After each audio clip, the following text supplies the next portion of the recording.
everyone, welcome and welcome back to my channel When World and to a new vlog. আজকের এই ব্লগটা এখান থেকেই শুরু করছি। এখন বাজে 10টা মতন আর আমি অফিস করছি আর এইদিকে মা করছে রান্না। এই যে সো আমি ভাবলাম যে তোমাদেরকে চট করে দেখিয়ে দিই যে আজকে আমাদের স্পেশাল মেনুতে কি হচ্ছে। বেসিক্যালি আজকে মাটন হচ্ছে, এদিকে আমাদেরও নিয়ম আছে না, তো বেসিক্যালি ইয়ে খেতে হয়, মাটন খেতে হয় দশমীর দিন। কিন্তু কালকে এত বৃষ্টি হয়েছে যে মাটন আনতে যাওয়ার সময়ই পাওয়া যায়নি আর পরিস্থিতিও ছিল না। তার সাথে অনলাইনে ডিসিএসএ ট্রাই করছিলাম, সেখানেও পাচ্ছিলাম না। তো ওই জন্য কালকে রাত্রে অর্ডার করে দিয়েছি, সকাল সকাল এসে দিয়ে গেছে। তোমাদেরকে দেখাচ্ছি এখন মা প্রিপারেশন করছে। তো আজকে হবে হচ্ছে গিয়ে মাটন, রাইস, আর কি হবে আর কিছু ভাজাভুজি হবে হয়তো, কারণ বেশি কিছু করবো না, কারণ মা আজকে আউটিং এ যাচ্ছে বন্ধুদের সাথে অনেকদিন পরে, তাই জন্য আজ বেশি সময় নেই, তো অল্পের মধ্যে থেকে যেটা হবে। চলো দেখো, এখানে মাংস সিদ্ধ করে রেখেছে মা, আর এখানে অলরেডি আলু ভাজা চলছে। এটা ডিমও আছে? হ্যাঁ, তবে গোটা গোটা আলু করছো? হ্যাঁ, এবার আজকে গোটা গোটা আলু করছো। বাহ।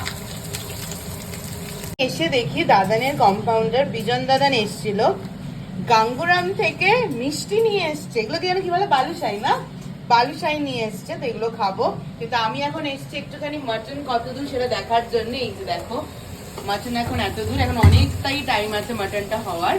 আর আমার মা বলছে যে আজকে মাটনের সাথে, এখন যে মাটনের সাথে পোলাও হলে কিরকম হয় বলতো, আমি বললাম জমে যাবে, করে ফেলো পোলাও। তো মনে হয় আজকে পোলাও রান্না হবে। আর তার সাথে এখন করবো আমরা হচ্ছে গিয়ে ব্রেকফাস্ট। আমি মাঝখানে আবার এক পর্ব কাজ করে এসেছি। এই যে কালকে নুডলস আনিয়েছিলাম কিন্তু খাওয়া হয়নি, তো সেই নুডলসে এখন গরম করে আমরা করবো হচ্ছে গিয়ে ব্রেকফাস্ট। তো চলো তাড়াতাড়ি করে নিই ব্রেকফাস্ট। এখনই 11টা বেজে গেছে, সো এখনই ব্রেকফাস্ট করতে করতে আরো দেরি, তারপরে আবার লাঞ্চ, আবার মায়ের বেরোনো আছে, তখন তাড়াতাড়ি সবকিছু করে নিই। এই জাস্ট একটু আগে আমার অফিস শেষ হলো আর এখন প্রচণ্ড খিদে পেয়ে গেছে। এখন আর স্নান করে খেতে বসার মতন টাইম নেই, তাই জন্য আমি আগেই খেয়ে নিচ্ছি এখন। আর আজকে এক্স্যাক্টলি মেনুতে কি কি হয়েছে তখন তোমার রান্না করছিল, তোমাদের একবার দেখিয়ে নিই, তারপর আমি খেতে বসবো। চলো, এখানে আমি আমার লাঞ্চ নিয়ে নিয়েছি। আছে পোলাও, মাটন, যেহেতু আমি মাটন খুব একটা খাই না তাই জন্য এখানে একটাই পিস নিয়েছি, তার সাথে ডিম আছে আমার, আর হচ্ছে গিয়ে এখানে বেগুনি যেটা আমি ভেজেছি, অলমোস্ট পুড়েই গেছে। আর এখানে হয়েছে এই যে চাটনি।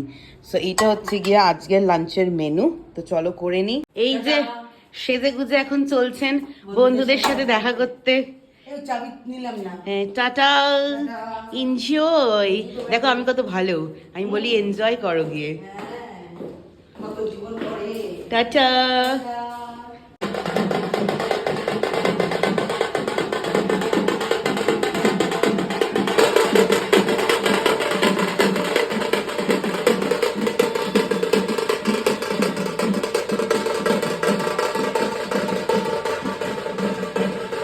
তো এখন বাজে অলমোস্ট 7টা মতন, আমি রেডি হয়ে গেছি। কেন রেডি হয়েছি কি বৃত্তান্ত তোমাদেরকে বলছি। তো হঠাৎ করেই আমি ফোন ঘাটছিলাম, মা ফোন করে বললো যে আমাদের যে ঠাকুর আছে কয়েক বছর ধরে প্রসেশন করে বিসর্জন করছে না, কিন্তু এবছর করছে। তো মা বললো তাড়াতাড়ি করে রেডি হও, আমরাও দেখতে যাব, মোড়ের মাথায় দেখতে যাবো, প্লাস একটু গঙ্গার পাড়েও যাবো, একটুখানি গঙ্গার পাড়ে গিয়ে আরও কয়েকটা বিসর্জন দেখবো। তো ওইটার জন্য তাড়াতাড়ি রেডি হতে বললো। কিন্তু আমি আজকে শ্যাম্পুও করিনি, বিকজ অবভিয়াসলি ভাবলাম যে এত মানে লেট হয়ে গেছে, বেকার বেকার আবার মাথাটা ধোবো, তাই জন্য আর শ্যাম্পু করিনি। আর আমার এই হচ্ছে কি চুলের অবস্থা, মানে পুরো তেল তেল হয়ে রয়েছে। তো কোনো রকম ঝুঁটিই বেঁধে নিলাম বলতে পারো, কারণ কি মা চলে এসছে। তার কারণ হচ্ছে গিয়ে এত গরম যে কি বলবো। তো এখানে তো আর অন্য কোনো লাইট আসছিল না, এখানে তো আর অন্য কোনো চুল টুল খুলে যেতে পারবো না, তাই জন্য চুল ঝুঁটি বেঁধে নিয়েছি। মা চলে এসছে, একটু করে বেরোবো। আমরা এসছি গঙ্গার পাড়ে ভাসান দেখতে, কিন্তু এখনো অবধি কোনো ভাসান হয়নি। এই দেখো লোকজন সব এখন ভিড় করেছে আস্তে আস্তে। আমি একটু কিছু খাবো, এরকম হওয়া উচিত ছিল তো এখানে। আমাদের হয়ে গেছে, এই খাবে এ খাবে, আগে বাড়ি আগে এগোই।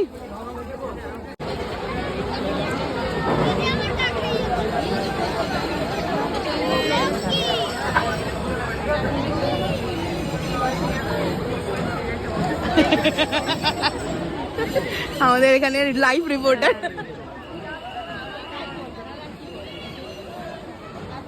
লক্ষ্মী ঠাকুর যাচ্ছে। হ্যাঁ, সামনে প্যাঁচা দেখতে পাচ্ছ না? গণেশ নেমে গেছে আগে।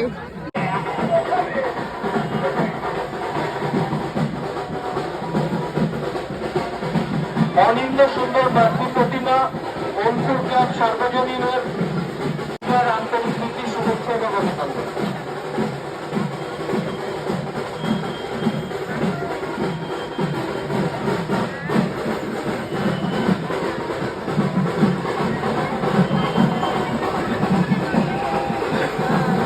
উদ্যোক্তা এবং অধিবাসী বৃন্দদের পানিহাটির বিধায়ক, পশ্চিমবঙ্গ সরকারের মুখ্য সচেতক মাননীয় শ্রী নির্মল ঘোষ এবং পানিহাটি পৌরসভার পক্ষ থেকে জানাচ্ছি শুভ বিজয়ের আন্তরিক প্রীতি শুভেচ্ছা এবং অভিনন্দন। আশা করি প্রশাসন গতকাল থেকে প্রায় 100-র উপর প্রতিমা সুন্দরভাবে সুস্থভাবে নিরঞ্জন শেষ করেছে। গৌতম রায়চৌধুরী, শিবুদা বাবলা সহ অঙ্কুর ক্লাবের উদ্যোক্তাদের কাছে অনুরোধ, শুধু অঙ্কুর ক্লাব আমরা পুরো পানিহাটি দুর্গোৎসব কমিটি প্রতিমার বাড়ি থেকে চত্বরা গঙ্গা ঘাটে এসে উপস্থিত হয়েছে। আগত সকল দর্শনার্থী, পুজো উদ্যোক্তাদের আমরা পানিহাটি পৌরসভা, পানিহাটির বিধায়ক নির্মল ঘোষ মহাশয়, খড়দহ থানার ভারপ্রাপ্ত আধিকারিক দেবাঞ্জন ভট্টাচার্য মহাশয়ের পক্ষ থেকে জানাচ্ছি শুভ বিজয়ের আন্তরিক প্রীতি শুভেচ্ছা এবং অভিনন্দন। নাগরিক হিসেবে এটা আমাদের আশু কর্তব্য যে আমরা কোনোভাবেই গঙ্গাকে দূষিত না করে প্রতিমা নিরঞ্জনের প্রক্রিয়া সম্পন্ন করছি। ভোলা মিতালি সঙ্গে মাতৃ প্রতিমা নিরঞ্জনের উদ্দেশ্যে গঙ্গা বক্ষের সম্মুখে এসে উপস্থিত হয়েছে মিতালি সঙ্গের সকল পুজো উদ্যোক্তা। আমরা পরবর্তী প্রতিমার বাড়ি থেকে গঙ্গা বক্ষের সামনে চাতালে আনার অনুরোধ করছি।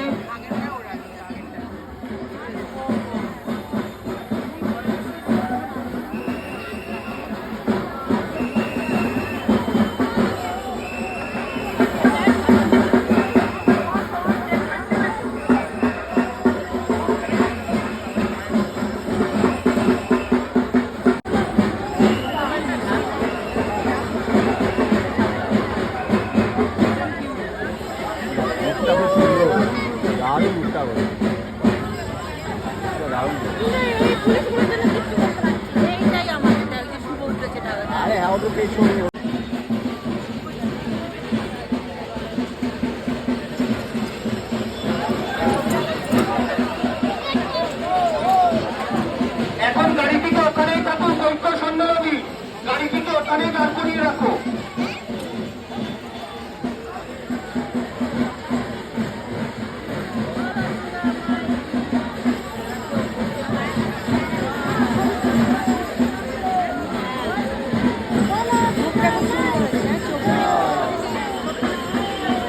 আগত দর্শনার্থীদের অনুরোধ করব, আপনারা পুলিশ প্রশাসন তারা যেন কেউ সিঁড়িতে না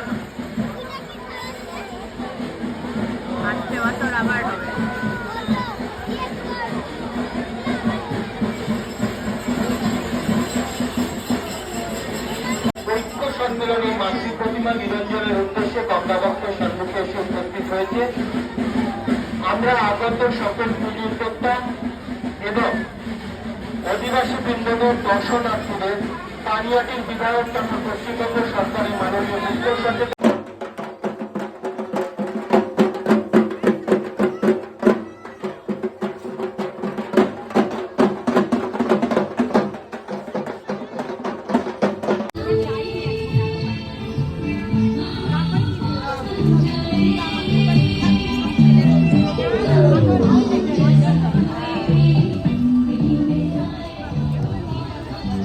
ভাষণ দেখে এসে এখন আইসক্রিম খাচ্ছি, তারপরে আমরা আবার ভাষণ দেখবো।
12টা বাজে এখন, আর চোখে আমার মারাত্মক ঘুম। আজকে ভাবলাম বড় ঠাকুর দুটো যাবে ভাসানে, কিন্তু যাবে না। আসলে আমাদের এখানে মহাজাতি আগরপাড়া মহাজাতির যে ঠাকুরগুলো আছে প্রচণ্ড বড় বড় হয়, আর ওইটা লাস্ট মানে ভাসান হয়, তারপরে আর কোনো ঠাকুর ভাসান হয় না, ওরাই যায়। আর প্রত্যেক বছর ওরা প্রসেশন করে ভাসান নিয়ে যায়। আর আজকে ভেবেছিলাম আমি আজকেই দেবে, কিন্তু তারপর খোঁজ খবর নেওয়া হলো আশেপাশে, তো জানতে পারলাম যে ওরা কালকে দেবে। তো আজকে আর হবে না, ততক্ষণ তো জেগেই ছিলাম ওই কারণে। আর চোখে এখন এতটাই ঘুম যে চোখ খুলে তাকাতে পর্যন্ত পাচ্ছি না। তো আজকের এই ব্লগটাকে এখানেই এন্ড করছি। দেখা হচ্ছে খুব শিগগিরই নতুন একটা ব্লগে। Till then take care, by.